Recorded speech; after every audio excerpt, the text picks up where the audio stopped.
ये सभी विद्यार्थियों से हालांकि थोड़ा सा परिचय बस चेहरे से ही होला होगा, वैसे तो है नहीं, मैंने पढ़ाया तो कभी यूपी टेट नहीं है। पर लेकिन ईमानदारी से बात यह है कि मैंने आज अभी 11 बजे एक इवेंट बनवाया था उत्तर प्रदेश की भर्तियों को लेकर, युवाओं की ललकार। वो मुझे 6 बजे करना पड़ा क्योंकि एक नया मुद्दा इसमें बीच में फंस गया आके।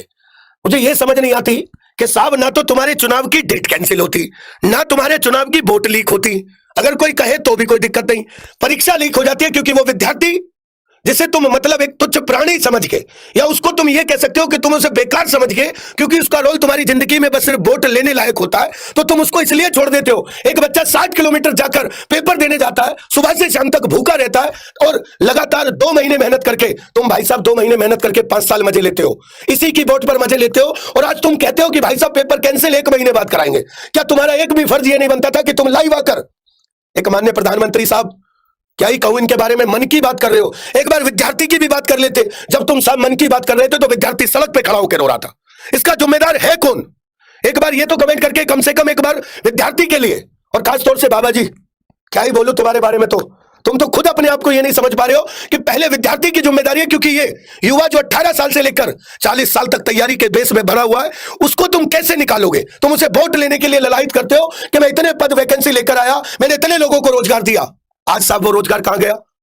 एक यूपीएसआई की परीक्षा वो कैंसिल, मतलब कैंसिल नहीं कर रहे हो, बेशक लीक हो रही है, जगह जगह रोज अखबार में आ रही है। या तो ये मीडिया गलत है साहब, अगर मीडिया सही है तो तुम गलत हो। और ऐसे ही ये विद्यार्थी जो सड़क पे, आज रात में कल देख रहा था मैंने, एक वीडियो आई कि स्टेशन पे बच्चे रुके हुए थे, और वो वीडियो में मतलब बच्चे जो पूर्वोत्तर क्षेत्र के, उत्तर प्रदेश के पूर्वी क्षेत्र के, वहां संसाधन नहीं है, वो सड़क पे इतनी ठंड में नीचे सो रहे हैं। उस बच्चे की गलती क्या साहब? और दूसरी बात, एक बच्चा 60 किलोमीटर जाता है तो मान्य जी आपने कौन से उसका टिकट का किराया कैंसिल किया? क्या वो भाई साहब तेल फूक के अपनी बाइक का नहीं गया? अगर वो ट्रेन से गया, कौन सा तुमने उसका किराया कैंसिल किया?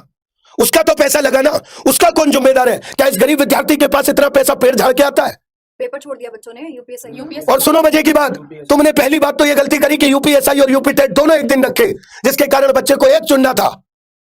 यूपी टेट के बाद नौकरी मिले ना मिले उसकी कोई गारंटी नहीं थी। बच्चा कंफ्यूज है, यूपीएसआई देने जाऊं या यूपी टेट देने जाऊं, और फिर तुम कहते हो कि जी पेपर कैंसिल। तुम भी नहीं, तुम्हारा एक पत्र आता है।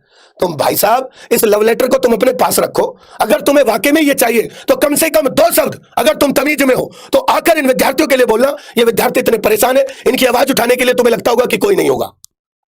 ये गलत फहमी में जी रहे हो। अगर युवा ललकारने लगा ना, तो जो महंगी महंगी गाड़ी और बड़ी बड़ी कुर्सियां आपको मिली हुई है साहब, ये सब पछताओगे ईमानदारी से। चुनाव आ रहा है, अब भी नहीं समझ पा रहे हो।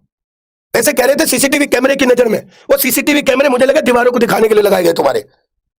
बाकी मैम आपको बताएंगे। अब फिर भी अभी सभी विद्यार्थियों से भी मैं कहना चाहूंगा कि इस चीज को सबसे ज्यादा से ज्यादा फेसबुक पर लगाओ, आपका उस पर लगाओ, टेलीग्राम पे लगाओ, आप अपनी जगह। इन्हें दिखना चाहिए कि बेरोजगारी की स्थिति कहां तक ला दी है। मैं भी बेरोजगार लिख के लिख दो। अब इसे भ्रष्ट, मैं ये नहीं कहूंगा कि इसका जिम्मेदार है कौन। गलती सरकार की इसलिए क्योंकि तुम इसके साथ मालिक हो, तुम्हें मालिक चुनकर भेजा गया है। अगर तुम्हें चुनकर ना भेजा जाता, भाई घर का मुखिया बनाया, उत्तर प्रदेश का मुखिया बनाया तुम्हें, इसीलिए बनाया था कि एक ईमानदार व्यक्ति शायद लगातार काम करेगा। पर लेकिन नहीं साहब, तुम तो उनसे भी गए गुजरे निकले। और ये युवा जवाब दे देगा, किसी दिन समझ में आ जाएगी तुम्हें। ये विद्यार्थी इतना परेशान होता है, ये कैंसिल करके बच्चा रो क्या रहा है? क्या गलती है उन महिलाओं की जो बेचारे अपने बच्चों को घर छोड़ के परीक्षा देने गई? कमेंट आ रहा मेरी सगाई थी, मैं छोड़ होगी मैम, बिल्कुल होगी, पक्का। मैं ये कह रहा हूं कि गारंटी की बात है। कितने विद्यार्थियों को ऐसे हैं, मैं शायद हो सकता है 40% महिला ऐसी हो, बहन ऐसी हो, जिनके बच्चे वो घर परिवार को छोड़ के परीक्षा देने गई, या लेकर गई तो रात को स्टेशन पर सोई। तुम उनके लिए 2 शब्द बोलोगे? दीपावली पे दिए लगाने से सब काम नहीं चलता है। काम चलता है इस समाज को शिक्षित करने से और इसको रोजगार देने से। और मजे की बात यह है इस सरकार की मैम, कि बच्चा पेपर देना चाहता है या पेपर नहीं कराना चाहते। मजे की बात देखो, बढ़िया कट रही है ना सर, बढ़िया अपनी मजे की कट रही है। बच्चा चाह रहा है कि मैं पेपर दूं, पर तुम चाह नहीं रहे हो साहब। वो कह रहा है जी लो पेपर ले लो, मैं पेपर देने सेंटर पे आ गया, 10 मिनट बाद पेपर भाई साहब वायरल होता है। इसका जिम्मेदार कौन है साहब सिस्टम का, कि तुम्हारे सिस्टम में से पेपर लीक हो रहा है। तुम कहते हो कि मेरे सरकार समय पे लॉ एंड ऑर्डर सबसे ज्यादा सख्त था, सारे अधिकारी सही ईमानदारी से काम कर रहे थे। ये क्या ईमानदारी से काम कर रहे थे, कोई एक भी बता दो। ये विद्यार्थी पागल है बस, क्योंकि तुम इसे जैसे चाहो वैसे बेवकूफ बना लो, क्योंकि मजबूर है। अगर ये सड़कों पे आ गया ना तो तुम इसे लाठी मार के भगा दोगे। पर लेकिन ये समझ लेना, अगर ये कभी अपनी पे आ गया तो कुर्सी कभी भी जा सकती है साहब।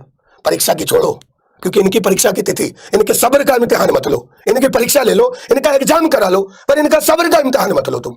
अगर तुम ऐसा करोगे तो शायद ये किसी दिन करेगा। बाकी मैम आपको बताएंगे।